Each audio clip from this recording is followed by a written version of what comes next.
আমাদের ভিডিওগুলো যদি আপনাদের ভালো লাগে, লাইক, শেয়ার, সাবস্ক্রাইব করতে ভুলবেন না।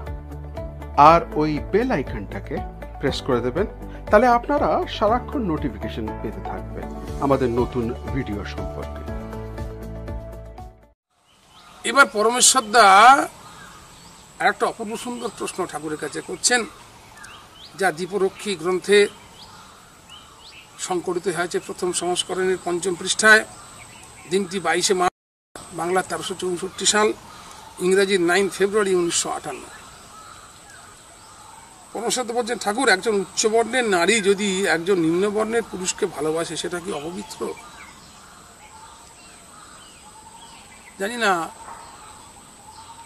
কারো অবসেশন তার প্রতি প্রযুক্ত হয়েছে, বা তিনি হয়তো জীবনে এমন কোনো মানুষের সম্মুখীন হয়েছেন যার জীবনে এরকম ঘটনা ঘটেছে।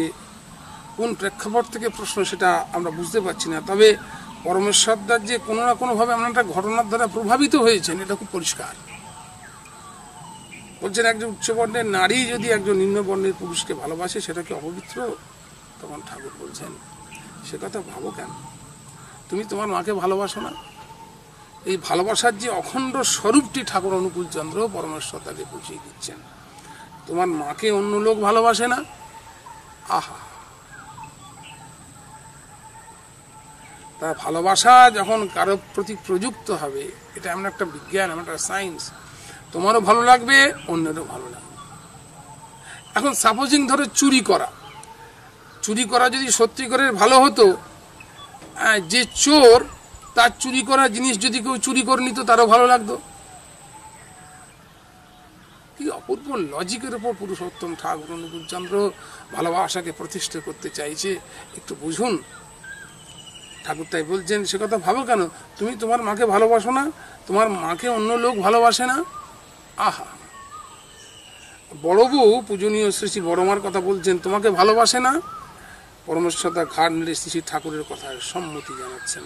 তবে এই যে একটা প্র্যাকটিক্যাল, একটা মানুষকে বোধে সঞ্চারিত করা ভালোবাসার যে অবস্থান, ভালোবাসার প্রকৃত স্বরূপ সম্পর্কে এই পুরুষোত্তম ঠাকুর অনুকূলচন্দ্রের সঙ্গে কথোপকথনের মধ্য দিয়ে আমরা সেগুলো বুঝতে পারছি। আমাদের বোধের আওতায়, চিন্তার আওতায় আসছে। এই ভালোবাসার মধ্যে শ্রদ্ধা আছে। তাহলে ভালোবাসার মধ্যে কিন্তু একটা শ্রদ্ধা থাকে। আবার যদি ভালোবাসা কোনো নিম্নতর বস্তুতে পড়ে, যেখানে স্নেহ থাকে, সেখানেও স্নেহ শ্রদ্ধা গজিয়ে ওঠে। ঠাকুর উদাহরণ দিয়ে বলতেন, তুমি যদি ইষ্টমুখী হয়, দেখবে তোমার পিতামাতাও তোমাকে একটা সশ্রদ্ধ স্নেহ দৃষ্টিতে তোমাকে দেখবে।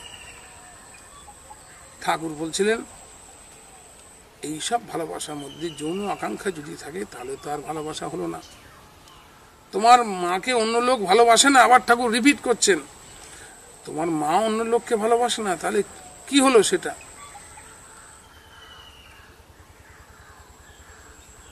অপূর্ব সুন্দর ভালোবাসায় যে এই ভালোবাসার পরম তত্ত্ব পুরুষোত্তম ঠাকুর অনুকূলচন্দ্র বোঝাচ্ছেন পরমেশ্বর থেকে, একটু ভাবুন। ননিমাকে দেখিয়ে বলছেন, ওই যে ও যেমন ডাক ছেড়ে বলে, আমি ঠাকুরের বউ।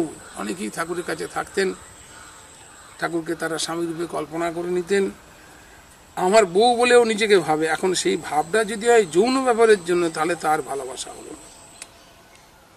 তাহলে ভালোবাসা কিন্তু যৌনতার ঊর্ধ্বে। ভালোবাসার প্রকৃত অবস্থান কিন্তু এই যৌনতার ঊর্ধ্বে, অ্যাবাভ সেক্স।